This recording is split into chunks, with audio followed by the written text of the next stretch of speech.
এই ফুটবলারের আগমন আগামী মরশুমে মোহনবাগানের খেলায় কেমন প্রভাব ফেলবে? মোহনবাগানের হয়ে একজন প্লেয়ারের নতুন একটা জার্নি, নতুন একটা অধ্যায়ের সূচনা হতে চলেছে, যে নামটা অনেক মোহনবাগান সমর্থকের কাছে স্বপ্ন, অনেকের কাছেই আবার স্বপ্ন সত্যি হওয়ার মতন, আবার অনেকের কাছে এটা কিন্তু একটা অবিশ্বাস্য রকমের সারপ্রাইজ। কিন্তু কে এই ফুটবলার যাকে নিয়ে এত আলোচনা? এই ফুটবলারটি প্রকৃতপক্ষেই একজন টিম ম্যান। তিনি যখন যে দলেই খেলেছেন সেখানেই কিন্তু আমরা প্রত্যেকবার দেখেছি যে তার দল যখন কোনো গুরুত্বপূর্ণ ম্যাচে চাপের মুখে থাকে, আর ঠিক তখনই তিনি কিন্তু তার স্কিলফুল মুভমেন্ট, নিখুঁত গেম রিডিংয়ের মাধ্যমে অপরিহার্য হয়ে ওঠেন। তিনি সবসময়ই তার দলের জন্য একটা ভরসার জায়গা। আর এই প্লেয়ারটির বয়স কত জানেন?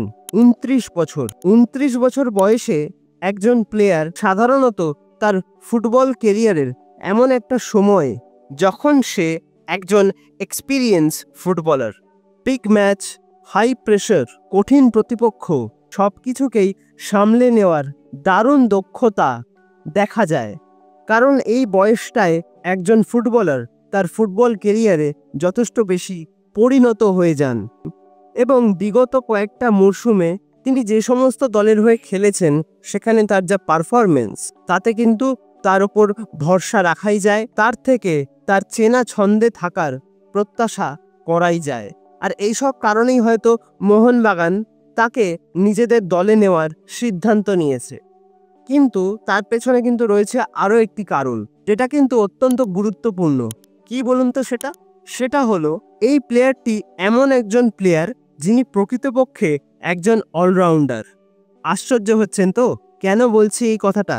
কারণ তিনি কিন্তু শুধুমাত্র একটা পজিশনে খেলতে পারেন এমনটা নয়। কখনো তিনি সেন্ট্রাল মিডফিল্ডার, কখনো তিনি অ্যাটাকিং মিডফিল্ডার, কখনো তিনি লেফট উইঙ্গার, কখনো আবার সেকেন্ড স্ট্রাইকার, এমনকি একজন পিওর স্ট্রাইকার হিসেবেও তার পারফরমেন্স কিন্তু নজর কাড়া। আর এই ধরনের প্লেয়ার যে কোনো দলে থাকা মানে সেই দলের কোচের কাছে কিন্তু বাড়তি একটা সুবিধা থাকে। কি সুবিধা জানেন? এই ধরনের প্লেয়াররা কিন্তু ম্যাচের ফলাফল পরিবর্তনের ক্ষেত্রে একটা গুরুত্বপূর্ণ ভূমিকা রাখেন।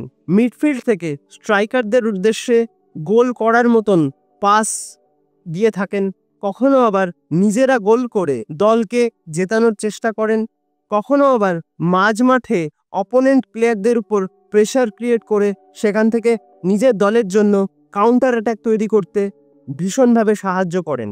তা মূলত এই সমস্ত কারণেই কিন্তু তাকে মোহনবাগান আগামী মরশুমে নিজেদের দলে অন্তর্ভুক্ত করেছে।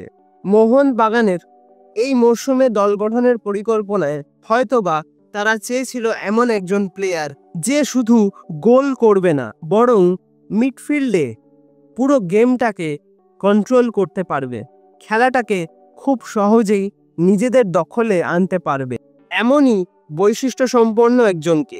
আর এই ট্রান্সফারটির মধ্যে দিয়ে কিন্তু আমরা এই প্লেয়ারটির মধ্যে এই সমস্ত বৈশিষ্ট্য দেখতেই পারি। মোহনবাগানের এই মরশুমের মূল লক্ষ্য হয়তো আইএসএল এ ভালো কিছু করার পাশাপাশি আন্তর্জাতিক পর্যায়ে ভালো ফলাফল করা। আর সেক্ষেত্রে সেদিক থেকে দেখতে গেলে মোহনবাগানে অলরেডি কিন্তু রয়েছেন Jason Cummings, Jamie Maclaren, Dimitri পেত্রাতসের মতো ম্যাচ উইনার। আর এবার তাদের সঙ্গে যুক্ত হতে চলেছেন এই প্লেয়ারটি, যিনিও কিন্তু একজন ম্যাচ উইনার। আরে দাঁড়ান, ভাবছেন তো প্লেয়ারটা কে, কার বিষয়ে এত কথা বলছি? আমরা যারা আইএসএল বা বলা ভালো এএফসি কাপের যে ম্যাচগুলো দেখেছি বা যারা দেখেছি তারা তো এই প্লেয়ারটিকে খুব ভালো মতোই চিনি। ইনি একজন ব্রাজিলিয়ান ফুটবলার, যিনি তার ক্লাব কেরিয়ারে যখনই যে দলে খেলেছেন, সেটা হোক ব্রাজিলের ঘরোয়া লিগে কিংবা এশিয়ার একাধিক লিগেও, তিনি কিন্তু তার স্কিল, দক্ষতা, গোল করার ক্ষমতার মাধ্যমে সকলের নজর কেড়েছেন। তাহলে কিন্তু এইবার বলেই দিই মোহনবাগানের নতুন সাইনিংয়ের বিষয়, তার নামটা কি? তিনি হলেন রবসন রবিনহো। হ্যাঁ, এই অসাধারণ স্কিলফুল ফুটবলার যার বয়স 29 বছর, তিনি কিন্তু আগামী মরশুমেই আসতে চলেছেন মোহনবাগানে। তাহলে এই ট্রান্সফারটির বিষয়ে আপনার কি মতামত অবশ্যই কমেন্ট করে কিন্তু আমাকে জানাতে ভুলবেন না। আর হ্যাঁ, আপনি যদি হন মোহনবাগান সমর্থক, তাহলে এই ভিডিওটা শেয়ার করার মাধ্যমে আরও মোহনবাগান সমর্থকদের কাছে এই আপডেটটি পৌঁছে দিতে অবশ্যই সাহায্য করুন। তো আজকের মতন ভিডিওটা তাহলে আমি এখানেই শেষ করছি। দেখা হবে আপনাদের সঙ্গে আবারও নতুন একটা দিন, নতুন কোনো সময়। ততদিন পর্যন্ত সবাই সুস্থ থাকবেন এবং অবশ্যই ভালো থাকবেন।